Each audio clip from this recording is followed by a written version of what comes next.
الرجيم وما أنفقتم من نفقة أو نذرتم من نذر فإن الله يعلمه وما للظالمين من أنصار. நீங்கள் எந்த ஒன்றை செலவு செய்தாலும்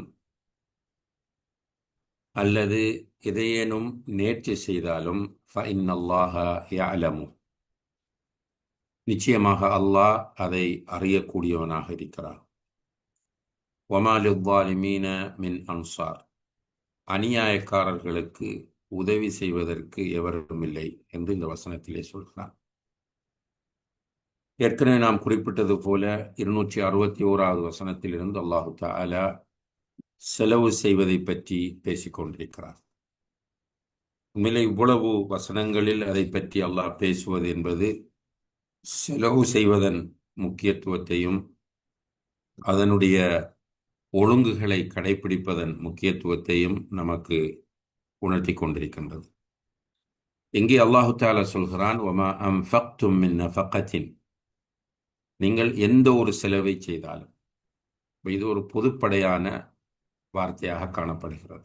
எந்த ஒரு செலவு செய்தாலும், அது பெரிய செலவாக இருந்தாலும் சரி, சின்ன செலவாக இருந்தாலும் சரி, ஃபர்தான செலவாக இருந்தாலும் சரி, சுன்னத்தான முபாஹான செலவாக இருந்தாலும் சரி, எந்த ஒரு செலவாக இருந்தாலும் என்று அல்லாஹு தஆலா இங்கே சொல்லுகிறார். சொல்லி அதை அல்லாஹ் நன்கறியக்கூடியவனாக இருக்கிறான் என்பதை வலியுறுத்துகிறான். இதன் மூலம் நாம் செலவு செய்யும் போது யாரும் பார்க்கவில்லை, யாருக்கும் தெரியவில்லை என்கிற அந்த ஒரு ஆதங்கம், ஒரு ஏக்கம் நம்முடைய உள்ளங்களில் வர வேண்டிய அவசியமில்லை. ஏனென்றால் நாம் செய்யக்கூடிய அத்தனை செலவுகளையும் ரப்புல் ஆலமீன் நன்கறிந்தவனாகவே இருந்து கொண்டிருக்கிறான். அவனிடத்தில் எதுவுமே மறையாது. எனவே நாம் செய்கிற செலவுக்கு தர வேண்டிய கூலிகளை இம்மையிலும் மறுமையிலும் அல்லாஹு தஆலா குறைவில்லாமல் தர காத்திருக்கிறார். எனவே நான் இவ்வளவு கொடுத்து விட்டேன், இதை செய்து விட்டேன், யாருக்குமே தெரியாதே என்று சில மக்கள் ஏங்குவதுண்டு. உண்மையிலே அது அவர்களுடைய இஹ்லாசுடைய பிரச்சனையாகவே இருக்கிறது. நிச்சயமாக அல்லாஹு தஆலா சமீ, பசீர் என்கிற பெயர்களோடு, அலீம் என்கிற மிக மகத்துவமிக்க ஒரு பெயரோடு காணப்படக்கூடியவனாக இருக்கிறான். எனவே நாம் செய்யக்கூடிய எந்த ஒரு காரியமாக இருந்தாலும், அது நல்லதாக இருந்தாலும் கெட்டதாக இருந்தாலும், அல்லாஹ் பார்க்கக்கூடியவனாகவும் அறியக்கூடியவனாகவும் இருக்கிறான். அல்லாஹுடைய பார்வையிலிருந்து, அறிவிலிருந்து எதுவுமே மறைந்து விட மாட்டாது. இப்போ இந்த தொடரில் செலவை பற்றி அல்லாஹ் சொல்லும்போது, நிச்சயமாக அல்லாஹு தஆலா இந்த தொடரிலே செலவு செய்வது என்பதில் நீங்கள் அல்லாஹுக்காக செலவு செய்யுங்கள் என்பதை திரும்ப திரும்ப வலியுறுத்தி கொண்டிருப்பதை நாம் பார்க்கிறோம். அடுத்ததாக அல்லாஹு தஆலா சொல்கிறான், அவ் நதர்தும் மின் நதிரின், நீங்கள் ஏதாவது ஒரு நேர்ச்சை செய்தாலும். இப்போ நேர்ச்சையும் ஒரு விதமான செலவுதான். எனவே அல்லாஹு தஆலா இந்த வசனத்தில் நீங்கள் நேர்ச்சி செய்தாலும் அல்லாஹு தஆலா அதை அறியக்கூடியவனாக இருக்கிறான் என்பதை சொல்லி காட்டுகிறான். அன்புள்ள சகோதர சகோதரிகளே, குர்ஆனிலும் ஹதீஸிலும் நேர்ச்சையை ஒரு ஆர்வமூட்டக்கூடிய விதமாக எங்குமே இடம்பெறவில்லை என்பதை நாம் கவனத்தில் கொள்ள வேண்டும். ஆனால் சில உலமாக்கள் சொல்கிறார்கள், இந்த வசனம் மட்டும்தான் நேர்ச்சையை, அதாவது 270வது வசனம் மட்டும்தான் நேர்ச்சையை ஆர்வமூட்டக்கூடிய ஒரு அமைப்பில் காணப்படுகிறது என்று சொல்கிறார். நேர்ச்சையை பொறுத்தவரையில் நேர்ச்சை செய்கிற முறை இஸ்லாத்திற்கு முந்திய காலத்திலிருந்து இருக்கிறது என்பது நமக்கு தெரியும். மரியம் அலைஹிஸ்ஸலாம் அவர்களுடைய வாழ்க்கையை பற்றி பேசுகிற குர்ஆன் வசனங்களில் நேர்ச்சை சொல்லப்பட்டிருப்பதை நாம் பார்க்கிறோம்.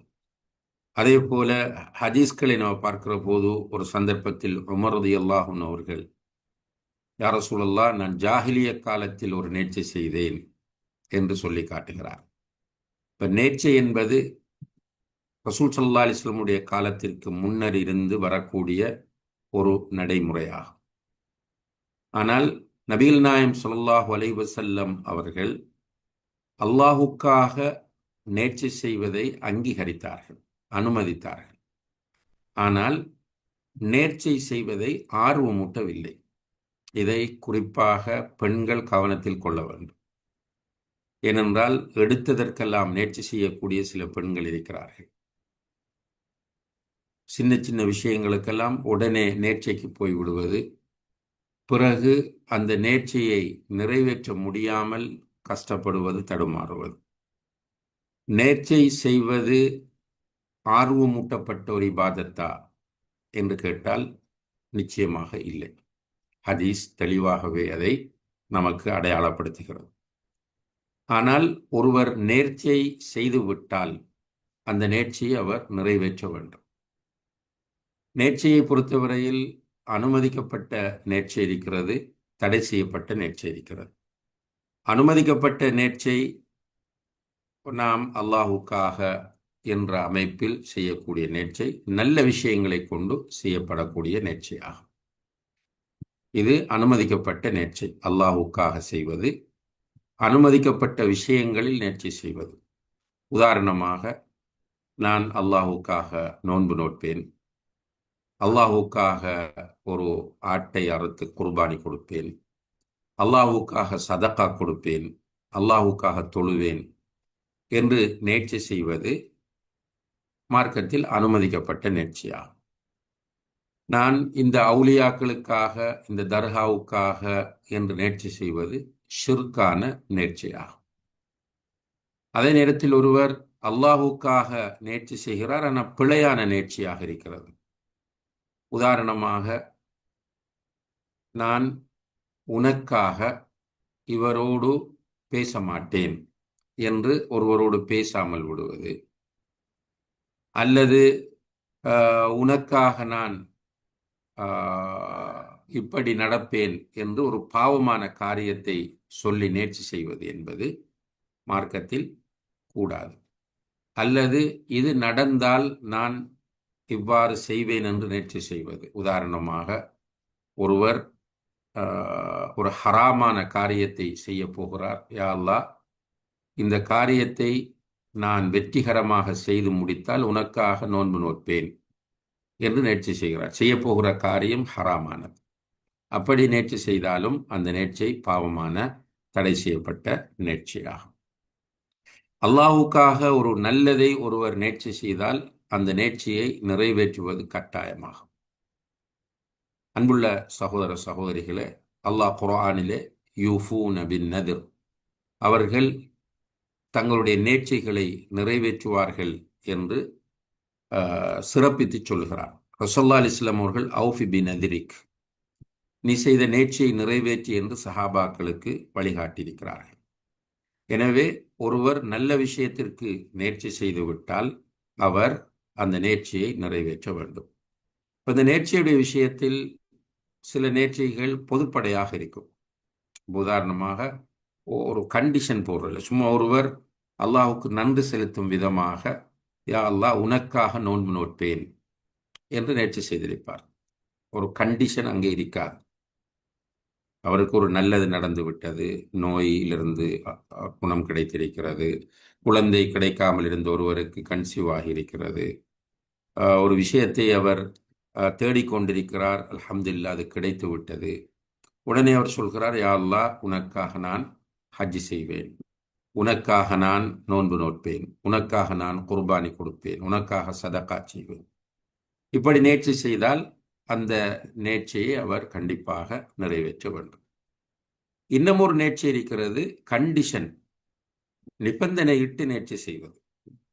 உதாரணமாக, ஒருவருக்கு ஒரு நோய் இருக்கிறது, அவர் அல்லாஹ்விடத்தில் துஆ கேட்கிறார், யா அல்லாஹ் இந்த நோய் குணப்படுத்தப்பட்டால் அல்லது நீ இந்த நோயை குணப்படுத்தினால் உனக்காக நான் 3 நோன்புகள் நோட்பேன் என்று நேர்ச்சி செய்கிறார். ஆனால் அந்த நோய் சுகமாகவில்லை, குணம் கிடைக்கவில்லை.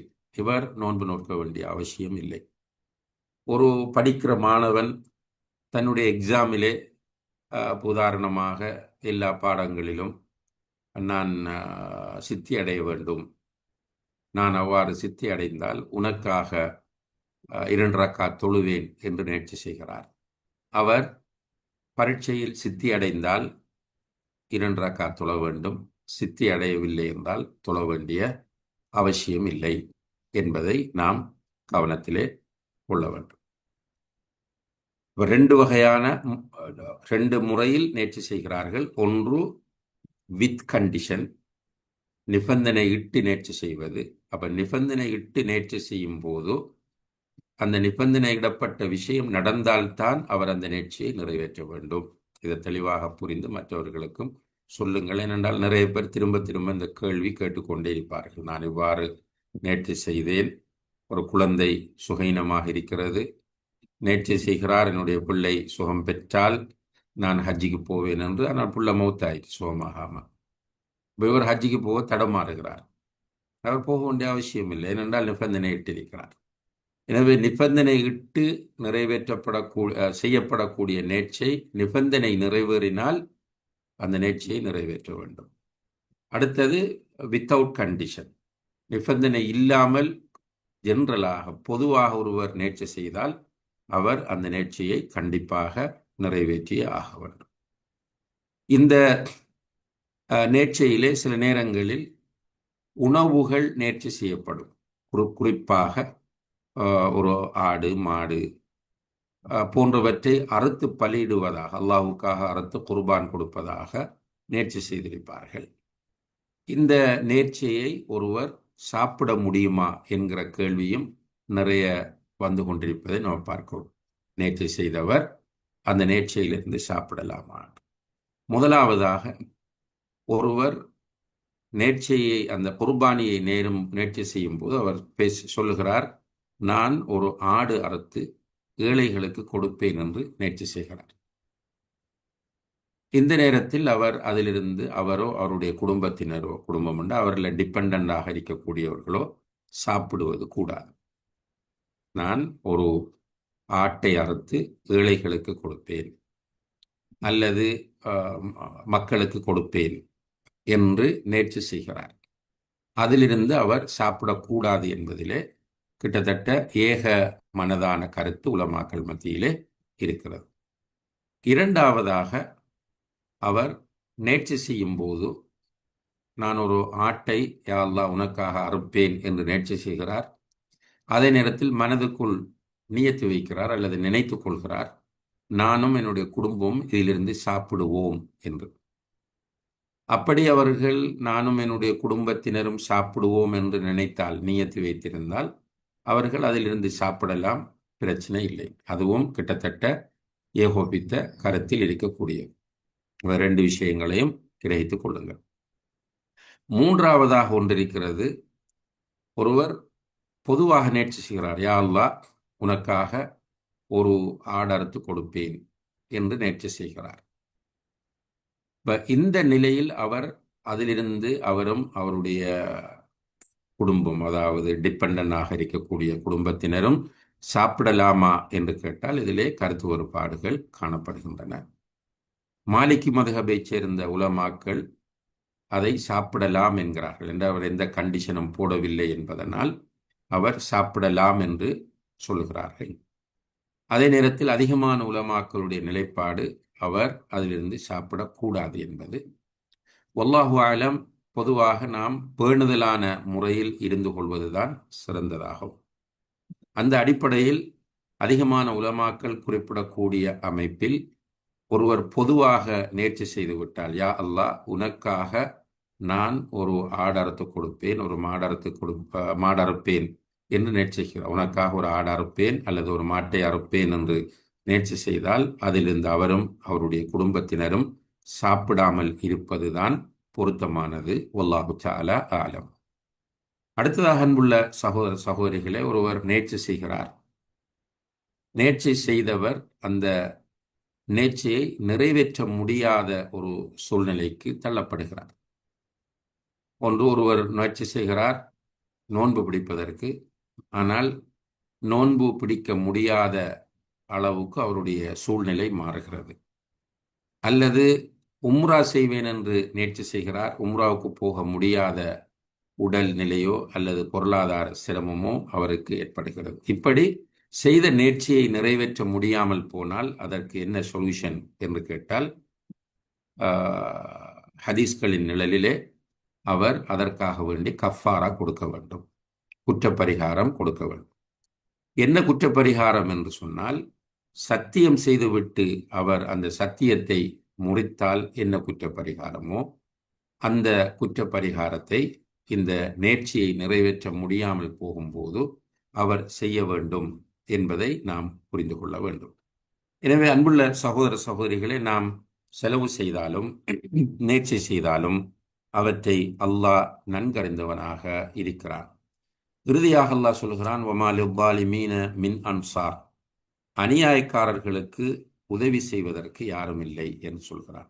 லாலிமூன் என்று வரக்கூடிய அந்த வார்த்தைக்கு அநியாயக்காரர்கள் என்பது நேரடியான அர்த்தமாகும். பொதுவாக எந்த விதமான அநியாயமாக இருந்தாலும் அவர்களுக்கு உதவியாளர்கள் இருக்க மாட்டார்கள். குறிப்பாக இங்கே குர்ஆனை நாம் பார்க்கிற போது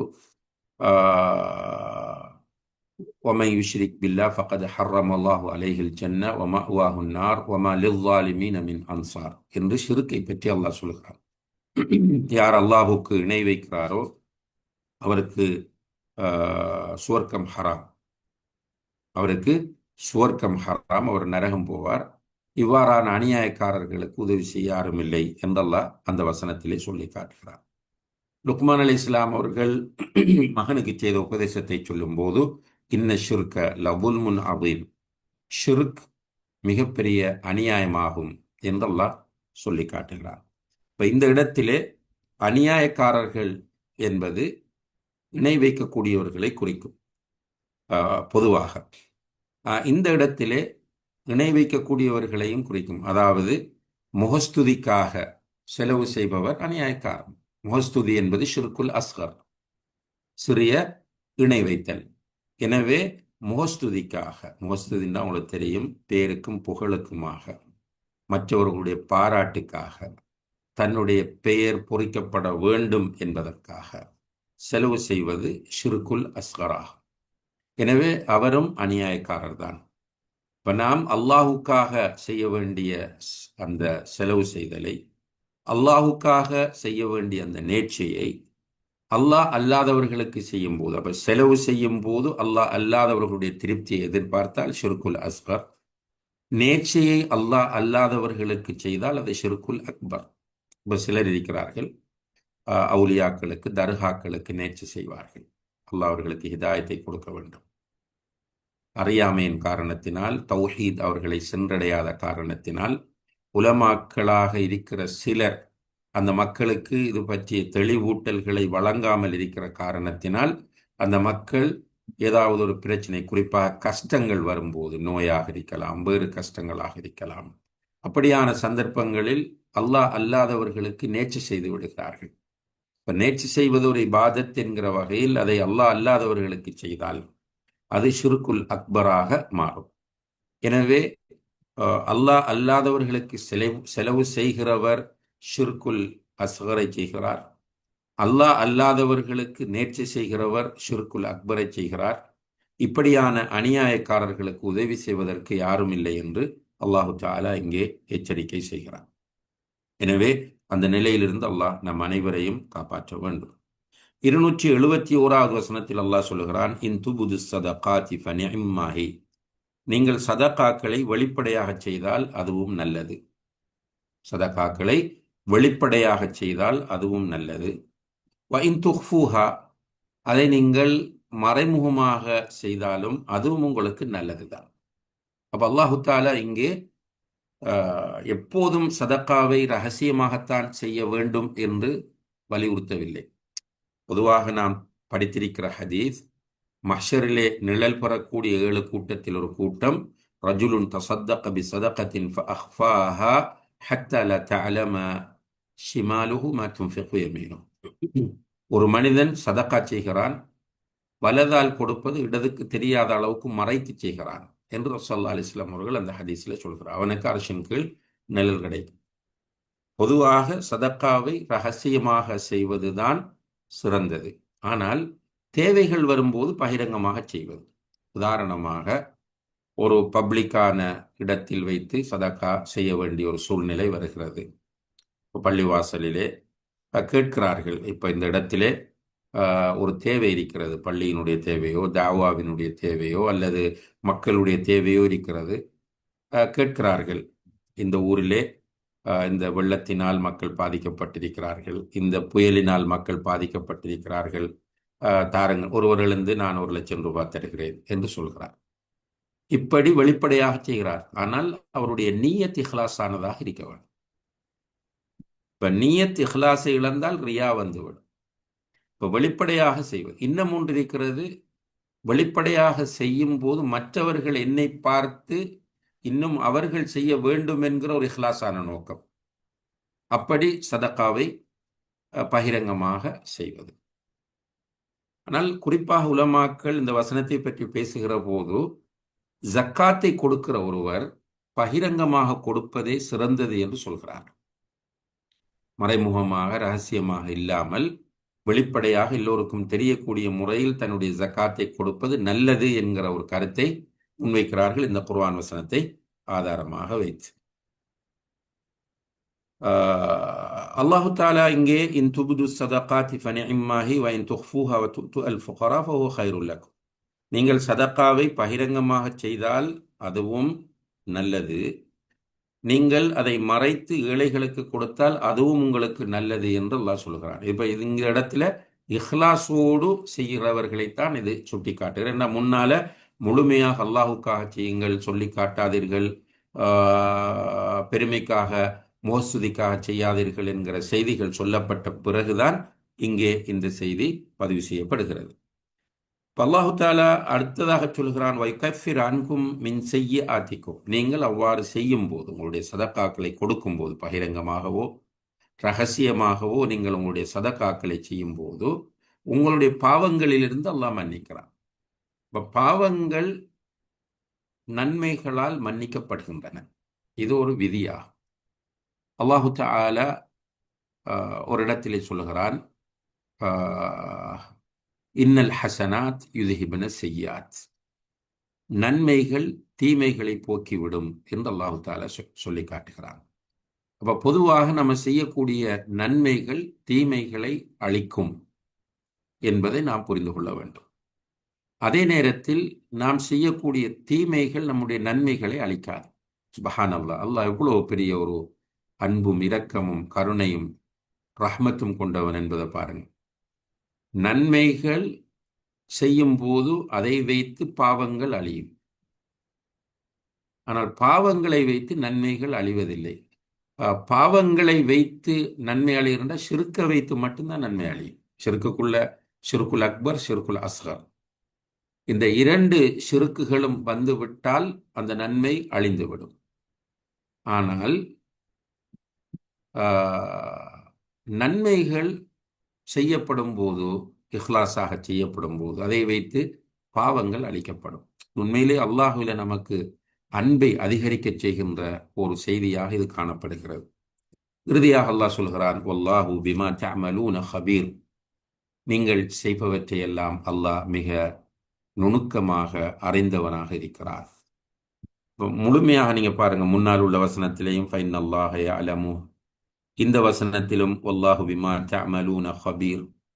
இப்போ நம்மிடத்தில் இஹ்லாஸை அல்லாஹ் உருவாக்க விரும்புகிறான். இப்போ இஹ்லாஸோடு வாழுகிற ஒரு மனிதன் கண்ணியமாக வாழுவான். இஹ்லாஸோடு வாழுகிற மனிதன் மற்றவர்களுக்கு தொல்லை தராதவனாக வாழுவான்.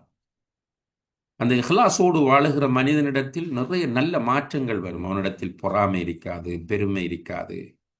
ஒரு நல்ல மனிதன், ஒரு கண்ணியமான மனிதன், இரக்கம் உள்ளவன், சுயநலமற்றவனாக இருப்பான். அதனாலதான் அல்லாஹு தஆலா நிறைய விஷயங்களை குர்ஆனில் பேசுகிற போது அதை முடிக்கிற நேரத்தில் அல்லாஹுடைய இல்மை அங்கே பதிவு செய்வதை நாம் பார்க்கும். அல்லாஹ் பார்த்து கொண்டிருக்கிறான், அல்லாஹ் அறிந்து கொண்டிருக்கிறான், அல்லாஹ் நுணுக்கமாக அவதானித்துக் கொண்டிருக்கிறான். எனவே இந்த உணர்வை அன்புள்ள சகோதர சகோதரிகளே நம்மிடத்திலும் நாம் வரவழைத்துக் கொள்ள வேண்டும். எதை செய்கிற போதும் என்னை படைத்தரம் பார்த்து கொண்டிருக்கிறான் என்கிற அந்த உணர்வோடு நாம் ஒவ்வொருவரும் நம்முடைய அனைத்து காரியங்களையும் செய்ய வேண்டும். அல்லாஹு தஆலா அதற்கு நம் எல்லோருக்கும் தௌஃபீக் செய்வானாக. وآخر دعوانا أن الحمد لله رب العالمين والسلام عليكم ورحمة الله وبركاته. سبحانك اللهم وبحمدك.